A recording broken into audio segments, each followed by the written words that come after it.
السلام علیکم۔ عدل فاروقی کا ایک بے نظیر واقعہ۔ یہ واقعہ ابن عبد ربہ کی کتاب عقد الفرید، ابن عبد الحکم کی کتاب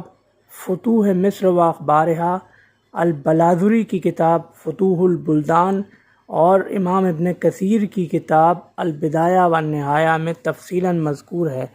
واقعہ کچھ یوں ہے کہ 20 ہجری میں جب سیدنا عمر بن خطاب رضی اللہ عنہ کے حکم سے سیدنا عمرو بن العاص رضی اللہ عنہ نے فتح مصر کی مہم شروع کی تو پہلے قلعہ بابلیون فتح کیا، اس کے بعد اسکندریہ فتح کیا، پھر 20 ہجری کے اواخر یا 21 ہجری کے اوائل میں آپ رضی اللہ عنہ ہی مصر کے امیر مقرر ہوئے، مصر کے والی مقرر ہوئے۔ تو آپ کی امارت مصر انتہائی شاندار، وہ دور انتہائی شاندار تھا۔ آپ نے اللہ کے حکم کے مطابق اور سیدنا عمر رضی اللہ عنہ کی ہدایات کے مطابق بہت توکل کے ساتھ اور بہت مساوات کے ساتھ، بہت رواداری کے ساتھ حکومت کی۔ لیکن ایک واقعہ ایسا پیش آیا جس میں جو کافی قابل ذکر ہے۔ واقعہ کچھ یوں تھا کہ ایک دفعہ حضرت عمرو بن العاص رضی اللہ عنہ کے ایک صاحبزادے نے ایک قبطی نوجوان کو، یہ قبطی مصر کے مقامی لوگوں کو کہا جاتا ہے، آج تک ایک بڑی قوم اس نام سے مشہور ہے مصر میں، قبطی نوجوان کو حضرت عمرو بن العاص رضی اللہ عنہ کے صاحبزادے نے مارا۔ یہ بات جب حضرت عمر رضی اللہ عنہ کو پتہ چلی تو یہ قبطی نوجوان خود شکایت لے کر مدینے آیا۔ تو جب حضرت عمر رضی اللہ عنہ کو یہ بات پتہ چلی تو آپ رضی اللہ عنہ نے حضرت عمرو بن العاص رضی اللہ عنہ کو ایک خط لکھا کہ آپ لوگ کب سے لوگوں کو غلام بنانے لگے جبکہ لوگوں کی ماؤں نے انہیں آزاد پیدا کیا تھا۔ اس کے بعد پھر حضرت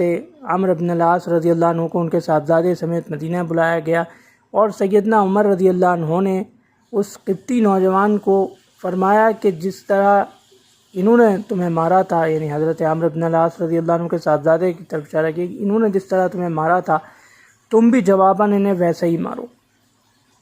اور اس کے بعد پھر حضرت عمرو بن العاص رضی اللہ عنہ کے سامنے پھر ان کے صاحبزادے سے اس قبطی نے بدلہ لیا۔ یہ واقعہ عدل فاروقی کی ہماگیری کو ظاہر کرتا ہے کہ انہوں نے عدل کرتے ہوئے یہ غور نہیں فرمایا، اس پر نظر نہیں کی کہ وہ قبطی، وہ نوجوان جس پر ظلم ہوا تھا وہ کون تھا،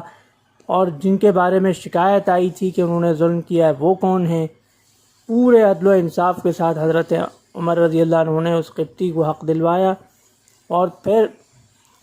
حضرت عمر رضی اللہ عنہ کے عدل پروری کی شہرت مصر میں بھی ہو گئی، اور بھی مفتوحہ علاقے اس بات کے گواہ ہیں کہ حضرت عمر بن خطاب رضی اللہ عنہ عدل کرتے وقت کسی اپنے یا پرائے میں تمیز نہیں فرماتے، وہ صرف جس کا حق ہوتا ہے اس کو حق دلاتے ہیں۔ یہ بات مصر میں بھی ثابت ہو گئی، جب یہ واقعہ مشہور ہوا تو مصر میں بھی یہ بات ثابت ہو گئی۔ تو یہ تھا حضرت عمر بن خطاب رضی اللہ عنہ کے بے نظیر اور بلا تفریق عدل کا ایک بے نظیر واقعہ۔ اللہ حافظ۔